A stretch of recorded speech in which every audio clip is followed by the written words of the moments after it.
क्रांती news, आवाज सर्वसामान्यांचा।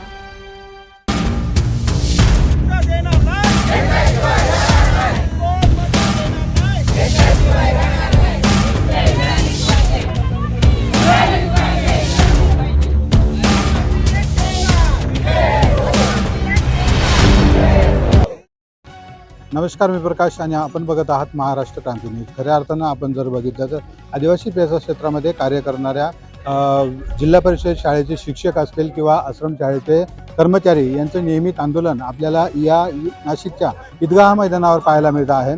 आणि गेल्या काही महिन्यांपासून एक सुमारे 4 महिन्याच्या पुढं असं एक आंदोलन आपल्याला पाहायला मिळलं होतं। आणि त्यानंतरच आज जर आपण बघितलं तर आज 9 एप्रिल रोजी नाशिकच्या ईदगाह मैदानावर उलगुलान बेमुदत आंदोलन मोर्चा असा आपल्याला पाहायला मिळतो आहे। आणि तो जिल्हा परिषद शाळेमध्ये मानधनावर कार्य करणाऱ्या शिक्षकांचा बेमुदत आंदोलन या ठिकाणी सुरू आहे। नेमकी हे आंदोलन कशासाठी आहे, त्यांच्या मागण्या नेमकी काय आहेत आणि शासनाचं म्हणणं हे काय आहे ते जाणून घेणार आहोत। काही आंदोलक आपल्या आहेत, त्यांच्याशी आपण संपर्क करणार आहोत। साहेब, काय सांगाल, हे आंदोलन आपण बेमुदत उगारलेलं आहे, नेमकी त्याचा उद्देश काय? हे आंदोलन आम्ही असं छेडलेलं आहे की आम्ही ह्या ठिकाणी सर्व आदिवासी DED BED कार्यरत शिक्षक ह्या ठिकाणी आहेत आणि शासनाच्या भरतीनुसार 2000 जी भरती झाली 22मध्ये पवित्र पोर्टल आणि पेसा भरती, त्यामध्ये आपल्या भरतीला तुर्तास त्यांनी स्टे दिलेला होता आणि स्टेमध्ये त्या ठिकाणी म्हटलेलं होतं की जोपर्यंत तुमचा ते निकाल येत नाही तोपर्यंत तुम्ही त्या ठिकाणी मानधन आणि कंत्राटी पद्धतीने तुम्ही त्या ठिकाणी काम करण्यास तयार आहेत आणि ज्यानंतर जो स्टे उठेल त्यावेळेस तुमची त्या ठिकाणी पदभरती ही निश्चित होणार आहे। मग आम्ही आता शासनाने 6 ऑक्टोबर या 25ला जाहीर निकाल केले की आता पदभरती तुम्ही मार्ग मोकळा केलेला आहे। मग आम्ही गेल्या 2 वर्षापासून ह्या ठिकाणी आम्ही कंत्राटी पद्धतीने कार्यरत आहेत आणि कार्यरत असताना आता त्या ठिकाणी आमच्यावरती अशी टांगती तलवार आली की जे पवित्र पोर्टलला एक थेट आणि एक न्यूजच्या अनुषंगाने GR आहे शासनाचा आणि त्याच भरतीच्या अनुषंगाने त्यांना ते डबल संधी देऊ इच्छितात। आम्ही गेल्या 2 वर्षापासून ह्या ठिकाणी कार्यरत आहेत आणि आमची एकच शासनाला विनंती आहे की आम्ही ह्या ठिकाणी कार्यरत जे शिक्षक आहेत पेसा भरतीमध्ये त्यांना तुम्ही त्या ठिकाणी न्याय द्या, आमच्या नियुक्ती द्या, आमच्या हक्काच्या नोकरी द्या, हीच आपल्या शासनाला वारंवार विनंती आहे। परंतु आम्ही शासनाला त्या ठिकाणी वारंवार पत्रव्यवहार केला, मावक असेल, जिल्हा परिषद असेल, शिक्षण विभाग असेल, सर्व आम्ही त्या ठिकाणी प्रोसेसने गेलो। मात्र पण आजही आमच्यावरती त्यांची भूमिका आहे की आम्ही तुम्हाला त्या ठिकाणी केव्हाही कार्यमुक्त करू शकतो।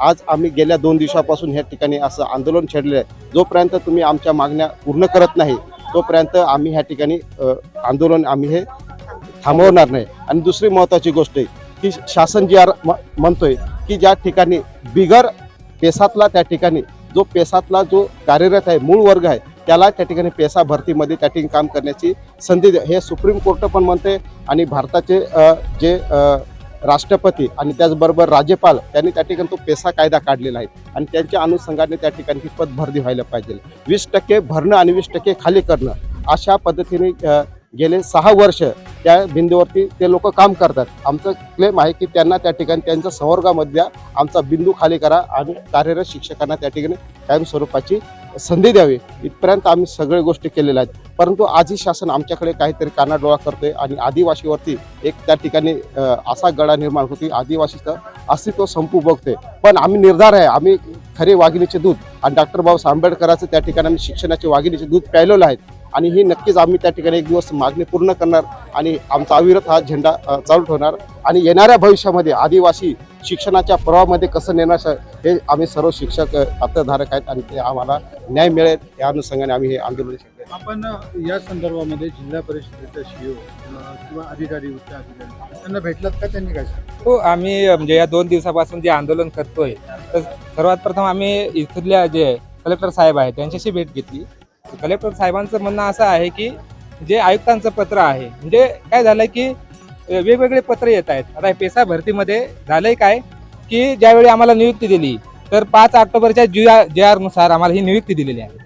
म्हणजे शासन कुठेतरी जो GR काढतोय त्या GR नुसार नियुक्ती दिल्यानंतर आपला कोर्टाचा जे स्टे 50% भरतीचा उठला आणि त्या 50% भरती ज्यावेळेस पदभरती करायला लावली त्यावेळेस सचिवांनी जे एक पत्र काढलं ते पत्र पण आमच्याच बाजूने आहे। परंतु ज्यावेळेस आयुक्तांनी जे मार्गदर्शक सूचना काढल्या त्या सूचनांच्या याच्यामध्ये आमचा या कंत्राटी मानधन कार्यरत जे शिक्षक आहेत यांचा कोणत्याही प्रकारचा उल्लेख नाही आणि त्यामध्ये याचा संभ्रम या ठिकाणी आम्ही ज्यावेळेस शिवसाहेबांना भेटलो आणि शिवसाहेबांचं पण म्हणणं आहे की पत्र कुठेतरी ते पत्र ज्या मार्गदर्शक सूचना आहेत त्या कुठेतरी वेगळ्या प्रकारच्या आहेत.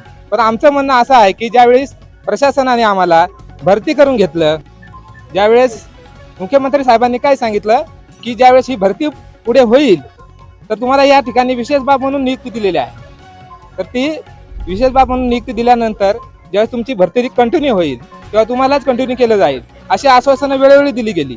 परंतु आता हे मार्गदर्शक सूचनांमुळे बराचसा संभ्रम निर्माण झालेला आहे आणि या ठिकाणी शिवसाहेबांनी पण सांगितलं की तुम्हाला आम्ही कंटिन्यू घेणार, पण कुठेतरी तो संभ्रम काय झाला आहे की त्यांनी अगोदर जे गुणवत्ताधारक कोणते घ्यायचे हा त्यांच्यामध्ये मनामध्ये संभ्रम आहे. तर आमचं म्हणणं असं आहे की आम्हाला जे आश्वासन दिलंय त्याची शासनाने पूर्णपणे पूर्तता करायला पाहिजे. काही महिला आंदोलक देखील आपल्या सोबत आहेत. या ठिकाणी आपण त्यांच्याशी देखील बातचीत करणार आहोत. काय सांगाल ताई, या ठिकाणी आपण आंदोलन करतात, नेमकी तुमच्या मागण्या? आमची एकच महत्त्वाची मागणी आहे का जे आता सध्या कार्यरत शिक्षक इथं आहेत त्यांना कायमस्वरूपी नियुक्ती द्यावी आणि त्याच्यासाठी आज आमचा आंदोलनाचा दुसरा दिवस आहे. इथं सर्व जेंट्स लेडीज आहेत, बाकीचे लेडीज कुणाचा काही प्रॉब्लेम असतील त्यांना आम्ही थोडंसं ॲडजस्ट केलेले आहे आणि आमच्यासाठी पोलीस यंत्रणेची सुद्धा त्यांनी व्यवस्था केलेली आहे. पण आम्ही रात्रंदिवस इथं का बरं थांबलो, लेडीज असून एवढे एकट्यानं का सोडून असले का आमची एकच इच्छा आहे का जे सर्व काही कार्यरत शिक्षक वृंद आहेत त्यांना कायमस्वरूपी जी नियुक्ती आहे ती द्यावी आणि जे बाहेरून येणारे आहेत त्यांचा जर जागा असतील तर त्यांचा नंतर विचार करावा, पण अगोदर जे पेशामधले इथं कार्यरत आहेत त्यांचा विचार करावा. कारण प्रत्येक वेळेस सुरुवातीपासून तर आजपर्यंत आम्हाला each and every time we fight for our rights आणि त्याच्यासाठी आम्हाला आता हे आंदोलन आमचं बेमुदल आहे की जोपर्यंत आम्हाला कायमस्वरूपी नियुक्ती देत नाही तोपर्यंत आम्ही हे आंदोलन बेमुदल करणार आहोत. धन्यवाद. अजून काही महिला आहेत, त्यांच्याशी देखील आपण संपर्क साधणार आहोत. काय सांगाल ताई, नेमकी शासनाने काय भूमिका घेणं गरजेचं आहे?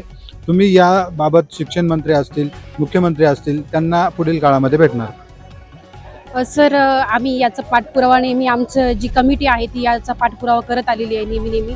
पण त्यांना जेव्हा पाठपुराव्यासाठी जातात तेव्हा नेहमी त्यांना उत्तर हाच भेटतोय की आम्ही करतोय असं. पण मुद्द्यात म्हणजे असं काही होतच नाहीये. फक्त ते काय करतायत का आम्ही समोर गेल्यावरती फक्त ते सांगतायत का आम्ही तुमचं काम करतोय असं, पण असं तर काहीच नाहीये. सर, आज आमच्या पेसा क्षेत्रामध्ये जवळजवळ 2700 जागा काहीतरी आमच्या शिल्लक आहेत आणि त्याच्यामध्ये त्यांनी नॉन पेसावाले बसवलेले आहेत. सर, जर आज शासनाने ठरवलं तर नॉन पेसावाले जर आमच्या बिंदूवरून काढायचे तर आज आम्हाला त्या जागा रिक्त होऊन आम्ही त्या जागेवरती सहजपणे बसतोय. पण हे त्या पद्धतीने कोणतंही काम करत नाहीये. जर इथेच जर आम्हाला हे आमचं शासन जर मदत करत नसेल तर आम्ही वरती मुख्यमंत्र्यांकडे जाऊन काय अपेक्षा करणार आहोत असं. म्हणजे हे जे महायुतीचं सरकार आहे ते पेसा क्षेत्रात कार्यरत असलेले आदिवासी कर्मचारी असतील, शिक्षक असतील, त्यांच्यावर कुरघोडी करण्याचा प्रयत्न करतोय, चालढकल करण्याचा प्रयत्न करतो असं म्हणायचंय? हो, तसंच म्हणायचंय. कारण आता जवळजवळ बघायला गेलं तर आमच्या तालुक्यामध्ये जवळजवळ 3 आमदार खासदार असे आहेत. पण त्यांच्याकडून सुद्धा आम्हाला अशी अपेक्षा म्हणजे आहे की त्यांनी यावं आणि आमच्यासोबत बसावं, आमच्यासाठी मदत करावी. पण तसं काही होत नाही. ते येतात, फक्त भेटतात. पण आज दुसरा दिवस आहे आमचा आंदोलनाचा, पण आजपर्यंत कोणताही खासदार किंवा कोणताही आमदार आम्हाला भेटण्यासाठी आलेला नाहीये. आदिवासी मंत्री आहेत नरहरी झिरवाळ, इकडं दिंडोरीचे खासदार आहेत बगरे सर, यांच्याशी कोणी संपर्क केला का? त्यांना बोलवण्याचा, सांगण्याचा प्रयत्न केला? हो, त्यांच्याशी आमचा संपर्क झालाय. काल पण झाला संपर्क, पण ते बाहेर असल्यामुळे ते येऊ शकत नाहीत. पण आम्हाला उद्या त्यांनी सांगितलंय का आम्ही भेटायला येतो असं सांगितलेलं आहे. पुढची आपल्या आंदोलनाची दिशा कशी असते? सर, आंदोलनाची दिशा अशी आहे की आमची जोपर्यंत मागणी पूर्ण होत नाही, जोपर्यंत आमचे 470 लोक जर पूर्ण कार्यरत होत नाही तोपर्यंत आमचं आंदोलन आम्ही चालूच ठेवणार आहोत. ते पण बेमुदत. ते सांगू शकत नाही आम्ही कधी संपलं.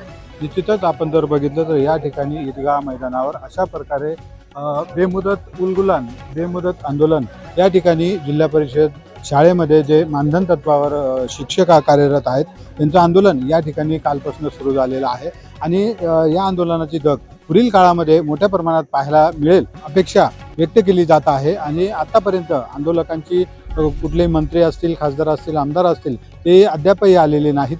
परंतु या ठिकाणी आपण जर बघितलं तर या बाजूला पोलिसांचा मोठा बंदोबस्त आपल्याला पाहायला मिळतो आहे. पोलीस वाहनं आहेत. पोलीस बांधव आपलं या ठिकाणी चोख कर्तव्य बजावताना आपण या ठिकाणी पाहतो आहोत.